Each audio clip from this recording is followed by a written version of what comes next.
Thanks, Michael. I appreciate you being here. On my screen.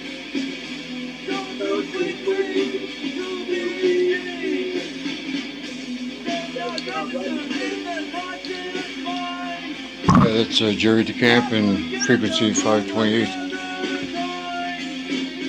They're pretty good, man. Let's just reset research and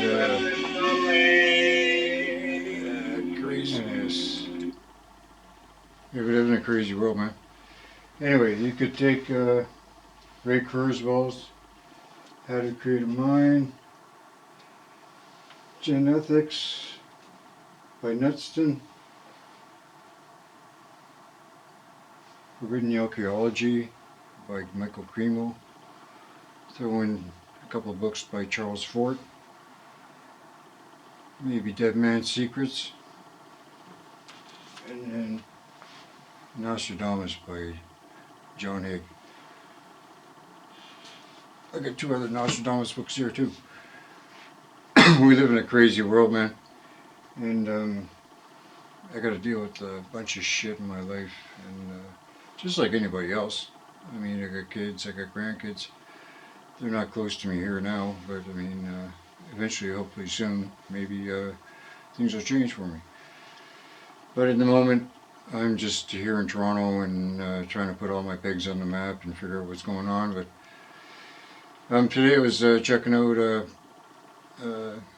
Stuck Beagle and Paul Cook, and there was a lot of good people there. There was Hippie Shake and Brian Evans and Holistic Media, a bunch of people that are cool that I know, and we all kind of like do the same circles as far as research and stuff goes. So it's kind of crazy, but it's good. I like I said in another video that we're a very small community that do this kind of research, and I kind of appreciate the people that are doing the same kind of work that I am. Whether they're crazier than a bag of smashed apples, or if they're as straight as an honest Joe. And I do my best to be an honest Joe. It's I'm not the crazy kind of guy to, I'm not attention seeking in that aspect. But yeah. So anyway, I was listening to Beak say today about the Yorktown, and I got the Yorktown right here. Right, I don't know if this is. Is that good enough? That's the aircraft carrier Yorktown that Biggs was on. And that's from World War II, man. I got all kinds of crazy memorabilia from back in the day. I used to run a furniture bank and a pawn shop and everything in Halifax for many, many years. And I ran a furniture bank for close to 20 years down in Halifax, helping out the needy. And I've always done that kind of work. I find giving of myself that way makes me sleep better at night, you know what I'm saying? Especially in this crazy world, because I mean, I believe we're living in hell, right? I don't believe this is a place that's right for anybody to really raise children in that. I mean, come on. The school system is a complete joke. The medical system, my lord, come on, you call that a medical system? The legal system is nothing but, we're at, law of the sea. When we're living on the land, everything's all ass backwards. If you haven't noticed, these guys are kind of satanic. Anyway, the whole thing that I was getting at here is I study a lot of things, every angle, right? And I try and simplify it to certain degrees so that people can understand things. Like we're living in some sort of a crazy matrix, right? I know I got a book around here that I could really, and I'm not going to drag out a David Icke book. I mean, he's got great information, but you know who he's working with. Anyway, David Icke was one recently just put out that book, The Trap, which is talking about a reincarnation soul cycle recycling thing. You know, it's all about don't go to the light stuff. And I can dig that because I've been in a coma before. I'll tell you, that kind of stuff is crazy, and it's awfully dark. And the places that you go, it's kind of like, I don't really want to get into it right now, but it's for the better part of 5 weeks or more, I was like completely no brainwave activity from what they're saying to me. And that's a trip, man. And this is where I think the biggest thing that kept me going was my heart, because that's what they told me. The only thing that really was going steady was my heart the whole time. Everything else was kind of on shutdown mode, and it was crazy. But anyway, I'm not going to get into that aspect, the recycling thing, the reincarnation soul trap stuff, because I've been following a lot of Mark from our Forever Consciousness channel, and he's got a lot of great research in there. There's the Monroe Institute, or whatever they call it. But those guys are kind of like you got to watch out for the ones that are trying to look at. I'm not writing a book. I'm not trying to sell any programs. I'm not trying, So when the people have got some sort of a financial interest in things, you got to let the buyer beware. But anyway, there's a lot of research out there. Eric Dubay just put out a thing on the reincarnation soul trap thing too. And so I've been looking at that thing because I can't figure out how people can work to they're 65. Like my older brother's, he could be 68 soon, and he's still working at the Canada Post. And he's been there for over 40 years. His home's been paid for over 30 years, maybe even more now. Well, I know over 30 years. So in Oakville, he's got a huge piece of property there. I don't even know what the property taxes are there, but I'll tell you what, he's a glorified renter. And he's got the kidney-shaped pool in the backyard, the 3-car garage, the big gazebo in the backyard, the whole bit. These guys live fine as pie, but the guy's still working at 68 years old, and I'm thinking to myself, my God, this man should be out golfing, or he should be out in the Caribbean putting his feet up for the winter or something, not still working at Canada Post. Anyway, I'm not going there. But it gets into this, they just don't want us for our tax money.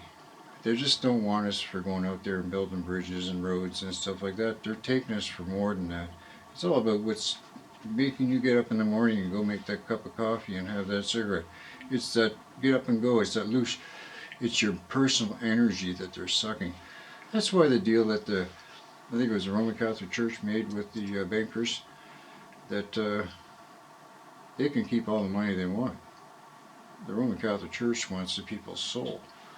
And that's where they have this really creepy, about your birth certificate being on the stock market at birth, and even before that, I believe it goes into your Zygote date, because I heard it goes back to the date of conception, where they actually put your birth certificate on the stock market, and they play that whole strawman game with you.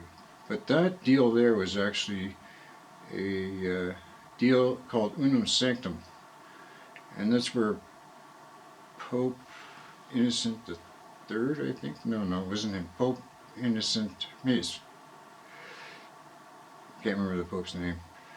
Doesn't matter. This guy made this papal bull, Unum Sanctum, on the skin of a sacrificed baby boy. This is what the whole strawman contract is being built off of. Where am I?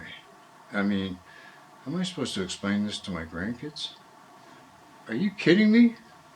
Anyway, the whole thing is a mind job. I wish I had that book handy. And they're playing games with your head. That's why they're trying to put you on the moon in 1969 and all this kind of crazy stuff. And now they got asteroids coming in from who knows where to. And all they got to do is set up 500,000 pounds worth of TNT in the middle of the ocean and set it off at the bottom, and they could cause the world's biggest tsunami. And I think they've done that kind of shit before. These guys who are in charge of the game, I don't think they're exactly like us. I think that they live. John Carpenter, with Roddy Piper, I think that gig is a lot more real than what we could imagine, right? And I think these people that we call politicians, they no good. Not one of them.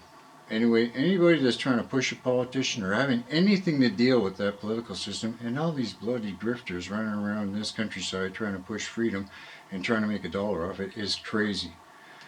Anyway, I'm not going to get into that. I spent the last 2.5 years trying to fight for freedom in this country, and it's just cost me nothing but thousands of dollars. I haven't made a damn thing. And then I see all these people trying to make good on it, and it just boils my blood. Anyway, I do it for the kids. I'm an old man. I got grandkids and they got friends, and I want to make sure these young ones got a life, you know. I want them to have the life that I had when I was growing up. I didn't have none of this crazy shit. And I think as far as the cell phones go, that shit is fucking madness. That's part of the biggest fucking problem going, right? These guys are trying to bring this kind of a crazy situation into our lives, and everybody's running around with a cell phone going, yeah, I just want to make sure I can get my selfie, right? Yeah, it's all good when it's track and trace prison system. Anyway, that's Cyrus Parsons' book, AI, Trump, China, and the Weaponization of Robotics with 5G, right? That's just part of it, right? I've got other books with this kind of stuff and all kinds of papers on it as well. That's why I haven't owned a cell phone. I'm in my 6th year now. Anyway, if people don't want to hear me and you don't like what I got to say, too bad, so sad. I'm not here. I don't live for the likes, shares, and subscribes. I mean, I don't get this YouTube thing. I've had 960 subs for the last 3 friggin' months. I've gone up to 965, then back down to 958, then up to 960, then up to 965. I mean, this has been, it doesn't bother me. This is crazy, man. And I see all these people with their little cell phones and run around, oh, here, maybe I'll do a video. And all these ones out there making money off their YouTube and stuff like that. Like, not the people that, you know, do the research, but these ones that are doing all these selfie shots and stuff like that. It's bullshit. Anyway, sorry to get excited. I've been doing a lot of bullshit in my life these days, right? You know, I try and help people out, and it doesn't matter. People actually try and backstab me, and that's what's really getting me going these days, because I can't believe how you help out somebody for a couple of years. They're end up seeing a psychiatrist for the last couple of years, and you don't know too much about this. And these people are taking pot shots at you. It just doesn't make any sense to me. And when you got people in your life that are not exactly healthy in this aspect, and you try to help them out, and they bite the hand that feeds them in a mental way, right? It really can piss me off, because, you know, especially when you try to help people out. And that's all I do. My whole life I've been trying to help people out. That's why I ran the furniture bank. That's why I would be involved here in Toronto feeding the homeless. I was going to Montreal feeding the homeless almost twice a month. I was going to Hamilton City Hall feeding the homeless. I was going to Mississauga. I was doing this with the Phoenix Project while they were here. And then also I have my own ship in the East Coast. And this is where I have most of my life I've been given and not taken. And when I get people barking at me, it gets me pissed off, especially when they accuse me of things that are not right. However, I'm cool, man. Smoke them if you got them. God bless you guys. I love you, and I'll check in soon, man. I mean it. Love you, and I'll check in soon. God bless.